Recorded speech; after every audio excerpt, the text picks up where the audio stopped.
Hello प्यारे students, मैं पंकज कुमार वर्मा स्वागत करता हूं आप सबका हमारे चैनल पीएस हिस्ट्री गुरु में। मैं आज आपको 12th क्लास के फिजिक्स में चैप्टर नंबर 7 से बहुत ही इंपॉर्टेंट क्वेश्चन करवाने जा रहा हूं। ये क्वेश्चन कई बार पेपर में पूछा जा चुका है और इस बार भी इस क्वेश्चन के पूछे जाने की पूरी संभावना है। तो प्यारे स्टूडेंट्स, वीडियो को अंत तक देखिएगा क्योंकि ये क्वेश्चन होने वाला आपके लिए बहुत ही महत्वपूर्ण। और प्यारे स्टूडेंट्स, इस वीडियो को देखने के बाद इस क्वेश्चन को आप परीक्षा में बिल्कुल फोड़ डालेंगे। अब देखिए किस तरीके से इस क्वेश्चन को हम सॉल्व करने वाले हैं। तो चलिए करते हैं हमारा आज का क्वेश्चन स्टार्ट। तो मैं आपको बता दूं, आज हम करने वाले आरसी परिपथ में निम्नलिखित ज्ञात कीजिए। नंबर 1 परिणामी वोल्टेज, नंबर 2 प्रतिबाधा और नंबर 3 कलांतर। तो प्यारे स्टूडेंट्स देखिए, ये तीनों चीज जो है वो पेपर में पूछी जाती है और ये पूरा क्वेश्चन जो है वो 4 नंबर में पूछा जाने वाला है इस साल के पेपर में। तो चलिए करते हैं आज का हमारा क्वेश्चन स्टार्ट। तो सबसे पहले जो हमारा परिपथ है उसे हम देखते हैं। हमारे पास परिपथ है आरसी परिपथ। तो हम क्या करते हैं, एक तो बना लेते हैं आर और एक बना देंगे सी। यहां पे देखिए हमने दोनों चीज इस परिपथ में, प्रत्यावर्ती परिपथ में जोड़ने वाले हैं, है ना। ये हमारा एक प्रत्यावर्ती परिपथ है, ये लगा दिया हमने। देखो प्रत्यावर्ती परिपथ के लिए डायग्राम। यहां पर क्या किया हुआ है, इस डायग्राम में हमने एक प्रत्यावर्ती परिपथ में एक तो प्रतिरोध जोड़ दिया है। यहां पे देखिए हमने एक प्रतिरोध जोड़ दिया, ये लगा दिया हमने प्रतिरोध R, और एक जोड़ दिया यहाँ पे संधारित्र। यहाँ पे क्या लगा दिया, एक और हमने संधारित्र लगा दिया। तो ये हो गया हमारा संधारित्र C। ठीक है, एक प्रतिरोध R हो गया, एक संधारित्र C हो गया, और यहां पर हमने बीच में प्रत्यावर्ती परिपथ का सिंबल बना दिया। ये बना दिया हमने प्रत्यावर्ती परिपथ का सिंबल। तो प्यारे स्टूडेंट्स, यहां पर जो है हमारी सारी चीजें बन चुकी है। एक प्रत्यावर्ती परिपथ है जिसमें एक प्रतिरोध R जुड़ा हुआ है, एक संधारित्र C जुड़ा हुआ है, और उस परिपथ में जो धारा बहती है वो I बह रही है। तो प्यारे स्टूडेंट्स, यहाँ पर हमने ये सारी चीजें लिख दी। अब ये जो प्रतिरोध है इसके सिरों पे जो विभव उत्पन्न होगा वो होगा हमारा VR, और ये जो संधारित्र है इसके सिरों पे जो विभव उत्पन्न होगा वो हो जाएगा हमारा VC। ये लिख दिया VC। और ये हमारा कौन सा परिपथ है, प्रत्यावर्ती परिपथ है ना। इसे हम AC से दर्शाते हैं। तो प्यारे स्टूडेंट्स, यहाँ पर हमारा डायग्राम कंप्लीट हो चुका है। अब क्या करने वाले प्यारे स्टूडेंट्स, यहाँ पर इसके बारे में हम लिखेंगे। माना एक आरसी परिपथ में, आरसी का मतलब होता है प्रतिरोध और हमारा संधारित्र। एक आरसी परिपथ में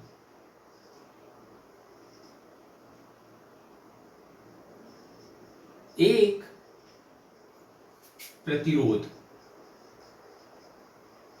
प्रतिरोध R तथा संधारित्र C श्रेणी क्रम में जुड़े हैं।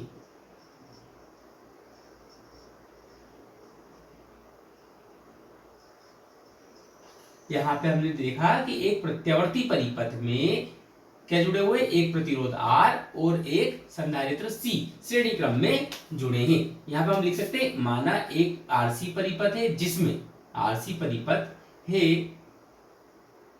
जिसमें, थोड़ा सा मैं इसे चेंज कर रहा हूं, माना एक आरसी परिपथ है जिसमें एक प्रतिरोध R, एक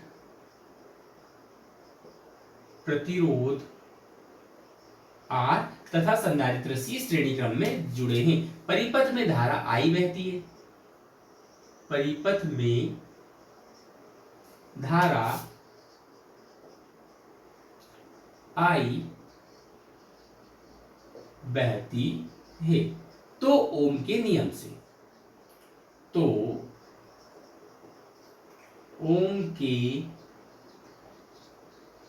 नियम से। अब ओम का नियम होता है प्यारे स्टूडेंट्स V बराबर IR, ये होता है हमारा ओम का नियम। तो यही ओम का नियम अपन प्रतिरोध के लिए लगाने वाले हैं। तो यहां लिखेंगे, देखो प्रतिरोध के लिए, प्रतिरोध के लिए जब इसी नियम को अपन प्रतिरोध के लिए लगाएंगे तो ये बन जाएगा, देखो VR बराबर प्रतिरोध के लिए धारा तो आई बहेगी और इसका प्रतिरोध कितना है, आर ही है, तो ये लिख दिया अपन ने आर। तो वी आर बराबर क्या हो जाएगा, आई आर। क्यों, क्योंकि विभव जो है वो हमारा वी आर है। और यही चीज अपन संधारित्र के लिए लगाएंगे तो क्या हो जाएगा, देखो संधारित्र के लिए, संधारित्र के लिए जब यही चीज अपन संधारित्र के लिए लगाएंगे तो ये बन जाएगा देखो VC बराबर I। अब संधारित्र का जो प्रतिरोध होता है वो होता है हमारा XC, तो यहाँ पे हमने लिख दिया XC। तो प्यारे स्टूडेंट्स यहाँ पर क्या हो चुका है, हमारे पास दोनों मान आ चुके हैं, प्रतिरोध के लिए भी और संधारित्र के लिए भी। अब प्यारे स्टूडेंट्स यहाँ पर हम देखेंगे कि जब किसी प्रत्यावर्ती परिपथ में प्रतिरोध जुड़ा होता है तो क्या होता है, वो संधारित्र जुड़ा होता है तो क्या होता है। तो यहाँ लिखेंगे अपन, देखो जब प्रत्यावर्ती परिपथ में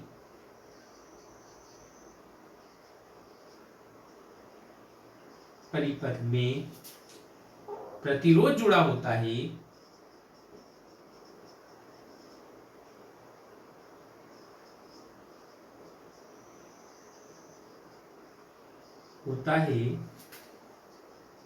तो प्रत्यावर्ती धारा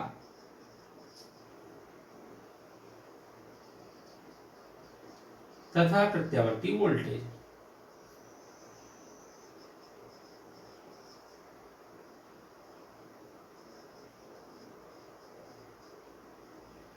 समान कला में होते हैं।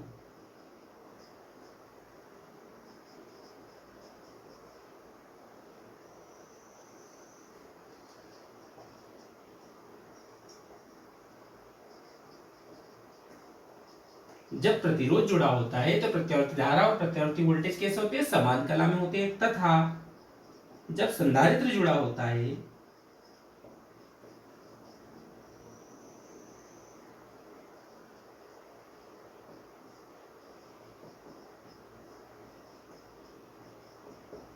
तो प्रत्यावर्ती धारा तथा प्रत्यावर्ती वोल्टेज, तो प्रत्यावर्ती धारा प्रत्यावर्ती वोल्टेज से π/2 अग्रगामी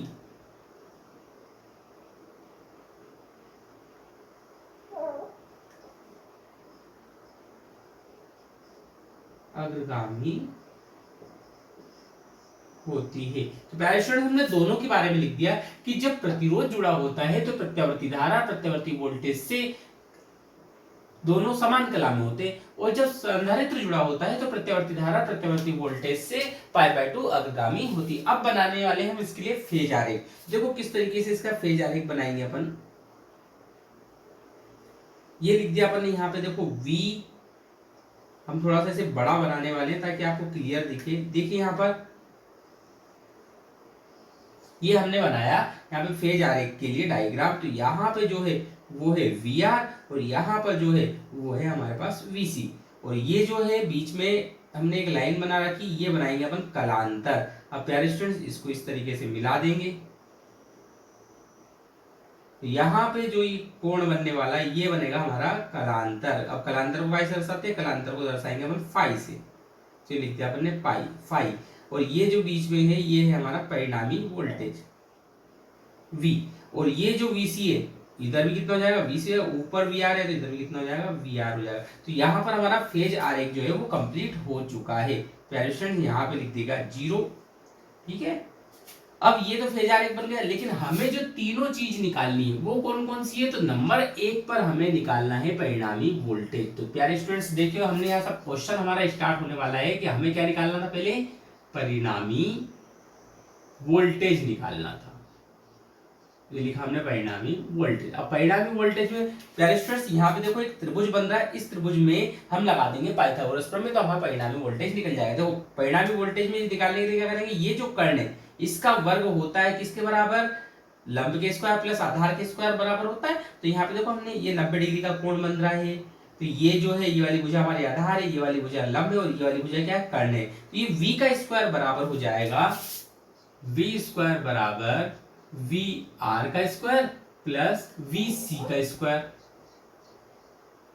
यहाँ पे कर्ण का स्क्वायर बराबर हो जाएगा ये आधार का स्क्वायर प्लस लंब का स्क्वायर, ये लिख दिया मैंने। और VR और BC के मान जो अपन है ये अपन यहाँ निकाल रखे, VR और BC का ये मान जो है अपन यहाँ पे रख देंगे।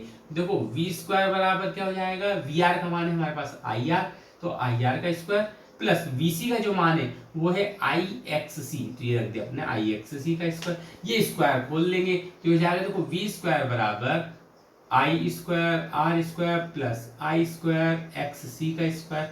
यहाँ पे दोनों में से आई स्क्वायर कॉमन आ रहा है तो कॉमन ले लेंगे, तो वी स्क्वायर बराबर हो जाएगा देखो आई स्क्वायर कॉमन लिया, बचा कितना are square plus x C का स्क्वायर, ये अपने कॉमन लेने के बाद लिख दिया। अब प्यारे स्टूडेंट्स यहाँ पर क्या करेंगे, ये जो स्क्वायर लगा हुआ है ये हटाएंगे तो उधर क्या लग जाएगा, अंडर रूट लग जाएगा, तो ये बन जाएगा v बराबर यहाँ पे अंडर रूट लग गया पूरे के ऊपर, ये आ गया देखो आई स्क्वायर अंडर रूट में are square plus x C का स्क्वायर। अब आई के ऊपर तो स्क्वायर है तो ये आ जाएगा अंडर रूट से बाहर, तो ये जाएगा देखो v बराबर आई जो है वो अंडर रूट से बाहर आ गया, अंदर क्या बचा हुआ है, अंदर बचा हुआ है आर स्क्वायर प्लस, अब ये जो एक्स सी है इसकी भी वैल्यू होती है हमारे पास, एक्स सी की वैल्यू कितनी होती है 1/ओमेगा c, ये अपन ने मान रख दिया और इसके ऊपर लगा दिया स्क्वायर। तो प्यारे स्टूडेंट्स ये देखो हमारा परिणामी वोल्टेज निकल कर आ गया, ये क्या आ चुका हमारा परिणामी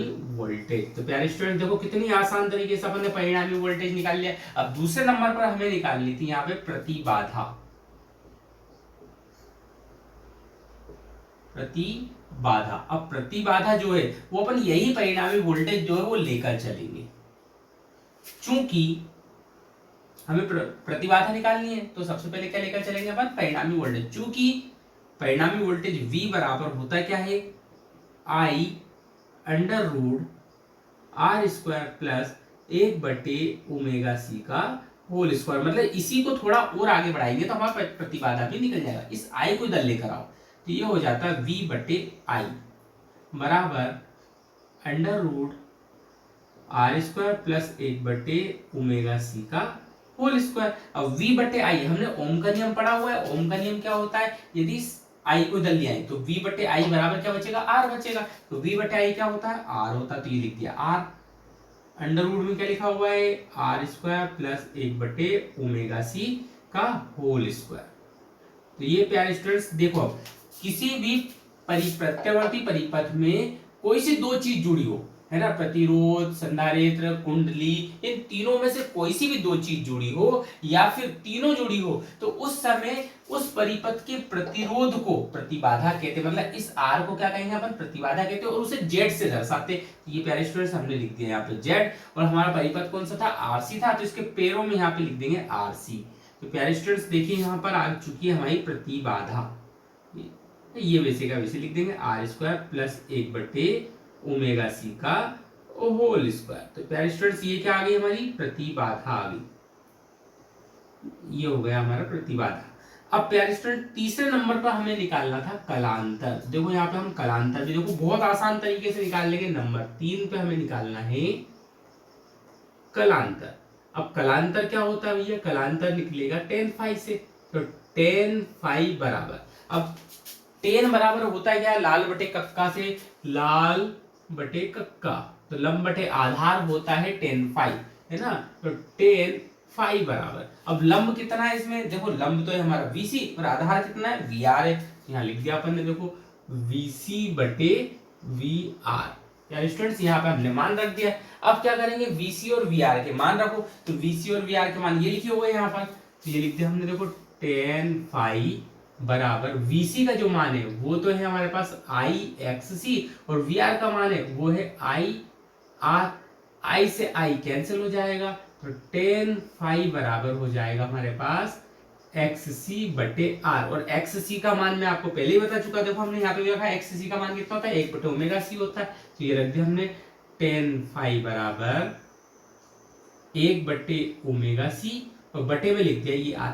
अब बटे के ऊपर बटे में कोई सी संख्या होती है तो वो कहाँ जाती है नीचे उतर के जाती है, तो ये ओमेगा c उतर जाएगा नीचे, तो ये बन जाएगा देखो tan phi बराबर 1/ओमेगा ओमेगा सी और आर, ओमेगा सी उतर के नीचे आ गया। अब इस टेन को भी उधर ले जाएंगे तो फाई का मान निकल जाएगा, और फाई क्या हमारे पास कलांतर है, तो टेन उधर जाके बदल जाएगा टेन इनवर्स में, तो टेन इनवर्स 1/ओमेगा सी आर। तो प्यारे स्टूडेंट्स देखो यहाँ पर निकल गई हमारा प्रत्यावर्ती परिपथ के लिए कलांतर। तो देखिए यहाँ पर कितनी आसान तरीके से हमने सारी चीजें ज्ञात कर ली है, और मैंने आपको इसमें कुछ भी नहीं छुड़ाया, हमने पूरा पूरा यहाँ पर आंसर लिखा हुआ है। प्यारे स्टूडेंट्स आप स्क्रीनशॉट ले सकते हैं या फिर इसे नोट कर लीजिए, पोस्ट कर लीजिए, वीडियो को नोट कर लीजिए, और यदि इस क्वेश्चन में कोई भी आपको दिक्कत आई है तो आप कमेंट के माध्यम से जरूर पूछेगा, मैं उसका सोल्यूशन आप तक जरूर पहुंचाऊंगा। और प्यारे स्टूडेंट्स मैं आपको 12th क्लास के फिजिक्स के सारे इंपॉर्टेंट क्वेश्चन इसी तरीके से इतनी ही आसान मेथड से सोल्व करवाने वाला हूं। उसके लिए हमारे चैनल को सब्सक्राइब कर लीजिए और बेल आइकन को प्रेस कर दीजिए, जिससे कि आगे आने वाले वीडियो के नोटिफिकेशन आपको मिल सके। तो प्यारे स्टूडेंट्स आज के लिए इतना ही, मिलते हैं नेक्स्ट वीडियो में नए इंपॉर्टेंट क्वेश्चंस के साथ, तब तक के लिए धन्यवाद।